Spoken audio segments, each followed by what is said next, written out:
Ескі көлікті сатып алып, оны қайта жөндегеннен кейін, жас жігіт сол көлікке бағынғандай болады. Енді бұл көлік оған жамандық жасағандардың бәрін қудалай бастайды.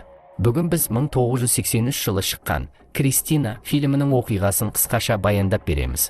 1950 жылдары көлік зауытында Plymouth Fury үлгісіндегі көліктердің бір топтамасы шығарылып жатыр.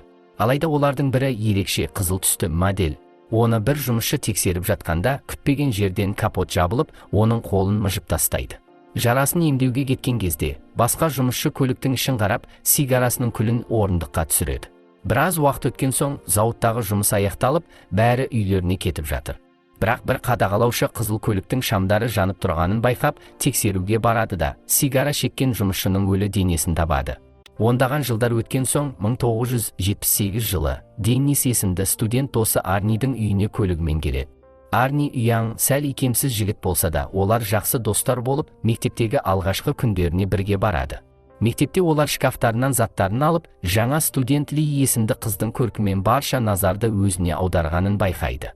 Кейін түскі ас кезінде Деннис Арниді күтіп отырғанда, досының бұзақы Бадди тарапынан қорланып жатқанын көреді. Ол бұл туралы естіп, дереу мектептің шеберханасына жүгіріп келеді. Сол кезде Бадди Арнидің асын тартып алып, оны пышақпен қорқытып жатады. Деннис араласуға тырысқанымен, бұзақы тамақты жерге тастап, Арниді тайдырып жібереді. Арни құлап көзілдірігін жоғалтады, ал бұзақы оны аяғымен сындырып тастайды. Бұзақы күлкіге батып тұрған сәтте, Деннис оның назарын пайдаланып, пышағын тартып алып, оны беттен бір ұрады. Сол сәтте басқа балалар Денниске шабуыл жасайды, бірақ шеберханаға мұғалім келіп, бәрін тоқтатады. Мұғалім Баддиге күмәнданып, оны қалтасындағы пышақты көрсетуге мәжбүрлейді. Салдарынан бұзақы мен оның достары директордың кеңсесіне жіберіледі. Бадди мектептен шығарылады, ал достары жазаға тартылады. Күннің соңында Деннис пен Арни болған оқиға туралы сөйлесіп келе жатқанда, Арни бір үйдің алдында тұрған қызыл Plymouth Fury үлгісіндегі көлікті байқайды. Бұл сол зауыттағы көлік, бірақ қазір қатты ескіріп, жарамсыз күйге түскен. Арни бұған қарамастан көлікке қатты қызығып кетеді. Сол кезде көліктің иесі Джордж Лебей шығып, көліктің аты Кристина екенін және оның бірнеше апта бұрын қаза тапқан ағасына тиесілі болғанын айтады. Сондықтан қарт адам көліктен тезірек құтылғысы келіп, оны $250 сатуды ұсынады. Деннис досына мұндай жарамсыз көлікті алмауға кеңес бергенімен, Арни ойланбастан сатып алады. Кешке ол үйіне келіп, ата-анасына бұл жайлы айтқанда, анасы қатаң қарсы шығып, көліктен құтылуды талап етеді. Жас жігіт ата-анасын қуанту үшін көп нәрсе жасайтынын, ал көлікті өз жинаған ақшасына сатып алғанын айтып, анасының айтқанына көнуден бас тартады.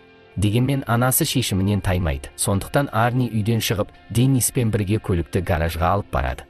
Сол жерде оларды жасы ұлғайған дөрекі механик шебері Уилл қарсы алады. Ол жас жігіттерге өте сыпайы емес қарым-қатынас жасайды. Дегенмен ол оларға көлікті түні бойы гаражда қалдыруға рұқсат береді, бірақ кейін үйге қайтуларын талап етеді. Жолда Деннис Арниден неге осындай ескі, тозып кеткен көлікті сатып алғанын сұрайды.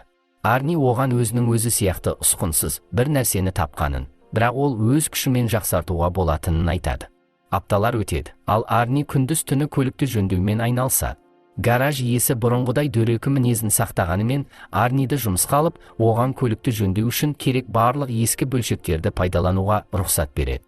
Жас жігіт бұл ұсынысты қабылдайды және көлікпен жұмысын жалғастырады, бірақ сол уақытта ол Кристинаға ерекше байланып қалғанын байқамайды. Келесі күні Деннис пен оның екі досы жаңа студент қыз туралы сөйлесіп жатады, ал оны кітапханада Лимен сөйлесуге шақырады. Деннис бұл шақыруды қабылдап, Лидің үстеліне отырады да, оны кездесуге шақырады, бірақ қыздың әлдеқашан кездесуге шақырылғанын айтады. Бұл сәтсіздіктен кейін Деннис өзін ыңғайсыз сезініп, күні аяқталған соң Арнидің үйіне келеді, өйткені олар соңғы кездері көп кездеспей кеткен еді. Алайда ол келгенде Арнидің өзгергенін байқайды. Ол көзілдіріксіз, сәнді киім киіп, бүлікшіл мінезге ие болған. Ол тіпті досымен сөйлескісі келмейді, дүкен иесіне қосымша жұмыс жасауға кетіп қалады. Анасын тыңдамастан, Арни оның сөзін елемей кетеді.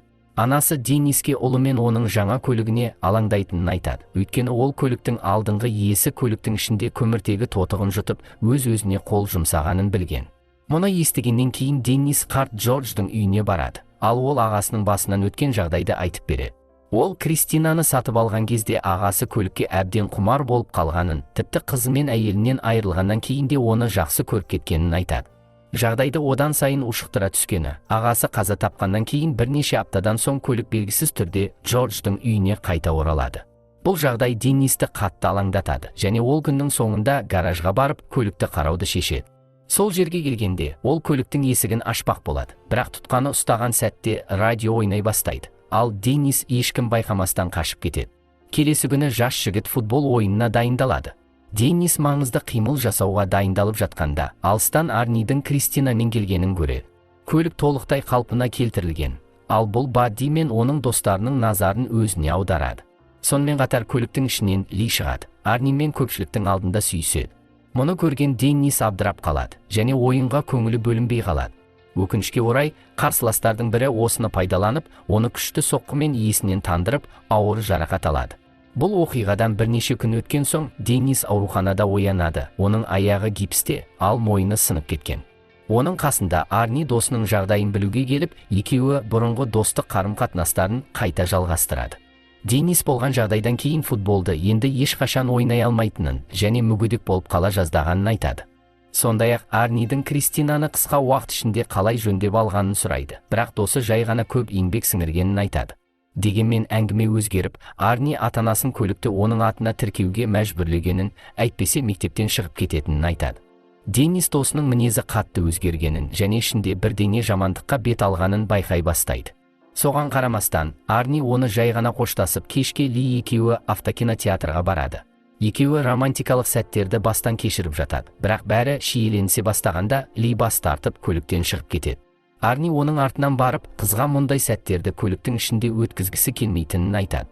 Оның үстіне екеуі Арнидің Кристинаға тым әуестеніп кеткені және өзінің қызынан гөрі оған көп көңіл бөлетіні туралы сөзге келіп қалады. Арни бұл әңгімені ақылға қонымсыз деп тауып, жаңбыр жауып жатқандықтан Лиді көлікке отыруға көндіреді. Ли келіскенімен көлікке кіргенде, алдыңғы терезенің тазалағыштары істемей қалады. Арни оны жөндеуге сыртқа шығады. Сол уақытта Ли тамақ жеп отырады, ал радио өздігінен қосылады. Бұған қоса, аспаптар тақтасынан жарық шығып, қыз өзін нашар сезініп демігіп қалады. Ли ауа жетпей қинала бастағанда Арни оған көмектеспек болады, бірақ көлік қайтадан өздігінен әрекет етіп, есіктерді ішінен құлыптап тастайды. Арни есікті ашуға тырысып, үмітсіздікке бой алдырады, бірақ еш нәтижесіз. Абырой болғанда Ли есіктің құлпын тартып ашады, ал жақын тұрған жүргізуші есікті ашып, оған көмектеседі. Мұны көрген Арни ашуға булығып, ер адамға шабуыл жасайды, бірақ әлгі адам тек қыздың тамағына тұрып қалған тағамды алып тастамақ болған еді, және ол мұны сәтті жасайды. Бұл оғаш жағдайдан кейін Арни Лиді үйіне апарады, бірақ қыз көліктен тез түсіп, онымен сөйлескісі келмейді. Арни кешірім сұрап көреді, бірақ Ли бұл жағдайдың бір түрлі екенін және оған көлік әсер еткендей болғанын айтады. Сонымен қатар Кристина Арниге қызғаныш білдіріп жүргендей, олар бірге болғанда әрдайым бір оғаш жағдай орын алатынын сезеді. Арни бұл сөздерді Лидің ойдан шығарғаны деп ойлап, келесі күні бәрін талқылаймыз деп уәде береді. Кейін Арни көлікке оралып, оны от алдыра алмайды. Инстинктивті түрде ол Кристинамен сөйлесіп, Лимен болған жағдай ештеңені өзгертпейтінін және оның көлігі болып қала беретінін айтады. Осыдан кейін ол қайтадан көлікті от алдырып көріп, бұл жолы Кристина жұмыс істей бастайды. Екеуі гаражға оралып, Арни көлікті сол жерде қалдырады. Бірақ Арни кеткеннен кейін, Бадди мен оның достары жасырын түрде гаражға кіріп, қолдарына балғалар алып, Кристинаны талқандай бастайды. Олар тек сыртқы көріністі бұзуымен тоқтамай, орындықтарды жыртып, радионы сындырып тастайды. Келесі күні Арни мен Ли қайта татуласып, Арни әмиянын көліктен алу үшін екеуі бірге гаражға келеді. Алайда олар гаражға келгенде, Арни Кристинаның толықтай қирағанын көріп, қатты шошиды. Ли бұл істі кім істегенін сұрап, жігітін қолдауға тырысқанымен, Арни ашуға булығып, оны кетуге мәжбүрлейді. Кейінірек, кешкі ас кезінде Арни атанасына болған оқиғаны айтып береді. Атанасы оны жұбатып, жаңа көлік сатып алуға көмектесетіндерін айтады. Бірақ бұл Арниді одан сайын ашуландырады, себебі ол атанасы Ли сияқты Кристинаны ешқашан ұнатпағанын біледі. Бұдан да жаманы, ол атанасын кінәлайды, себебі олар көлікті гаражға қоюға рұқсат бермегенде мұндай жағдай болмас еді. Ол атанасына дөрекі сөздер айтып, дастарханнан кетеді, бірақ әкесі соңынан барып, анасынан кешірім сұрауын талап етеді. Арни бұған қарсы шығып, әкесі оны күшпен тоқтатуға тырысқанда, жас жігіт оған қол көтеріп, әкесінің өміріне қауіп төндіреді. Бірнеше сағат өткен соң, Арни әлі де Кристинаға деген әуестігінен арыла алмайды. Ол шеберханаға қайта оралып, көлікті бөлшектеп жөндеуге шешім қабылдайды. Дегенмен ол көліктің өздігінен тылсым күшпен қозғалтқышын жөндеп жатқанын көріп таңғалады. Арни Кристинадан тағы не істей алатынын көрсетуін сұрайды. Сонда көлік өздігінен толығымен қалпына келіп, бұрынғыдай жарқырап шыға келеді. Кейін жолда Бадди бандасындағы Мучи есімді жігіт жүк көлігіне мінеді де тас жолдың жанында тоқтайды. Ол өз жолымен жүре бергенде алыстан көлік қозғалтқышының дыбысын естиді. Жақындағанда оның алдынан Кристина шығып жолда тоқтайды. Қорыққан Мучи көлікте Арни отырғанына күдіктеніп, жасаған әрекетін ақтап алуға тырысады, бірақ көлік жарығын қосып, оған қарай зулайды.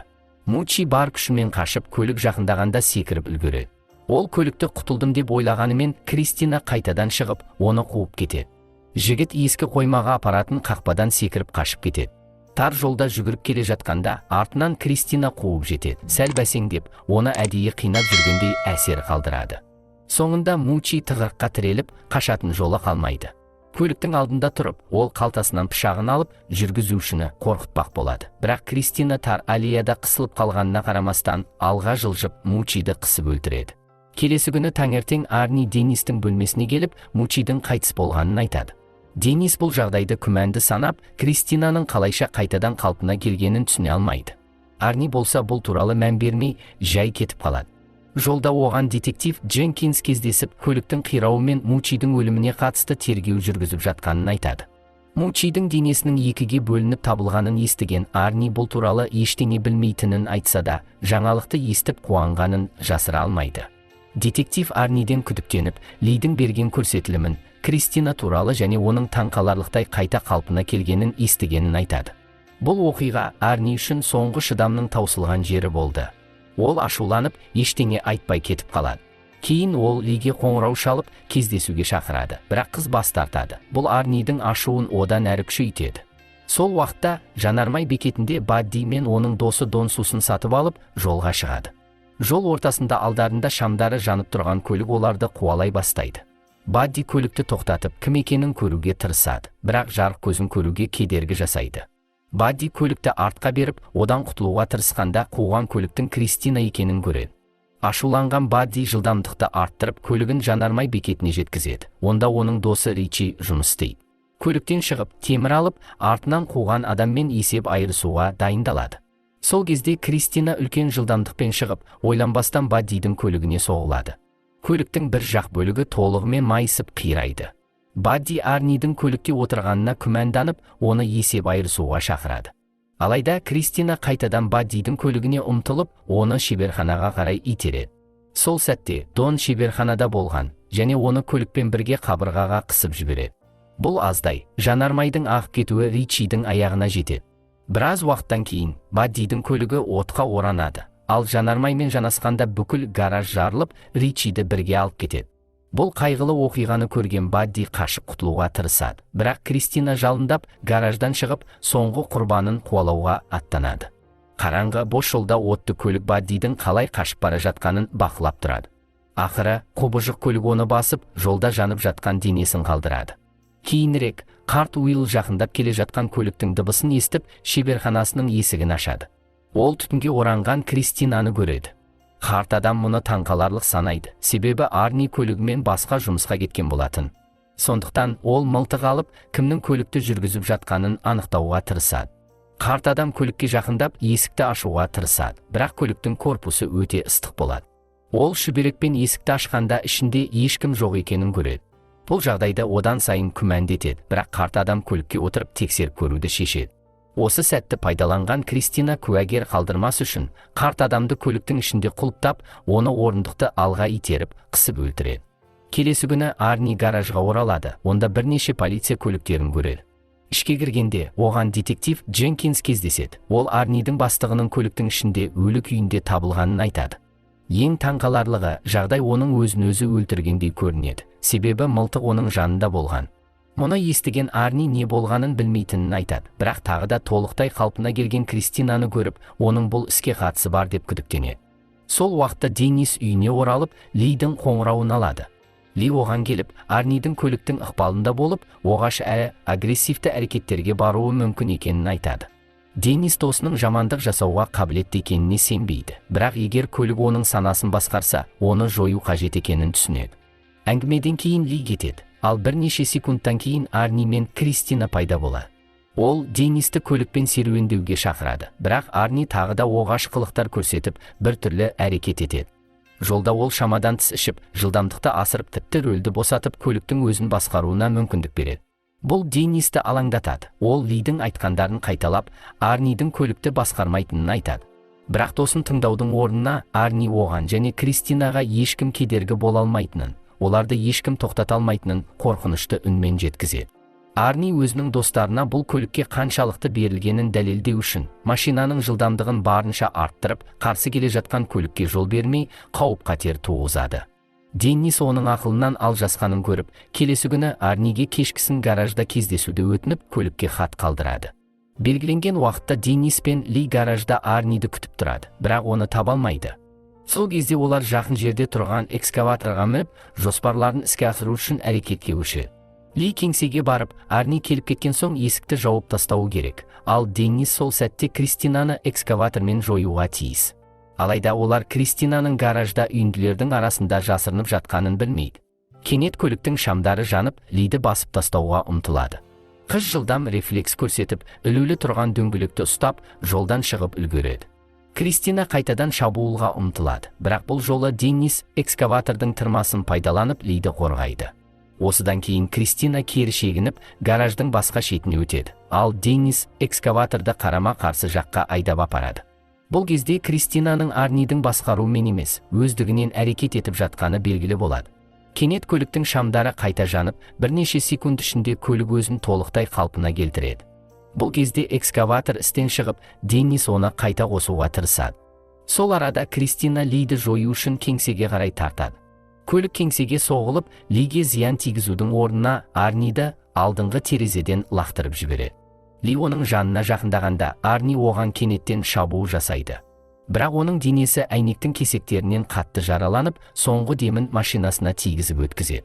Ли қашып кетуге мәжбүр болады. Бірақ Кристина соңғы шабуыл жасауға тырысып, Лиді басып кетуге әрекеттенеді. Алайда қыз соңғы сәтте шетке қашып үлгереді, ал көлік бір бағанаға кептеліп қалады. Сол сәтте Деннис экскаваторды қайта қосып, Кристинаны талқандайды. Көлік қайтадан қалпына келуге тырысады, бірақ ақыры Деннис экскаватормен көлікті бір жола жояды. Келесі күні Деннис пен Ли детектив Дженкинспен бірге қоқыс алаңында Кристинаның сығымдалған металға айналған қалдығын көреді. Барлығы қауіптің жойылғанына сенеді, бірақ сол кезде олар көліктен естілетін таныс әуенді байқайды. Бұл тек бір жұмысшының радиосы болып шыққанымен, Кристинаның бір кішкентай бөлігі қозғалатынын байқамай қалады. Бұл оның әлі де тірі екенін дәлелдейді. Фильм осылай аяқталады. Лайк басып, пікірге өз ойыңызды қалдырыңыз. Сондай-ақ егер жаңадан қосылған көрермен болсаңыз, арнаға жазылып, қоңыраушаны басуды ұмытпаңыз. Көргендеріңіз үшін рахмет және келесіде кездескенше.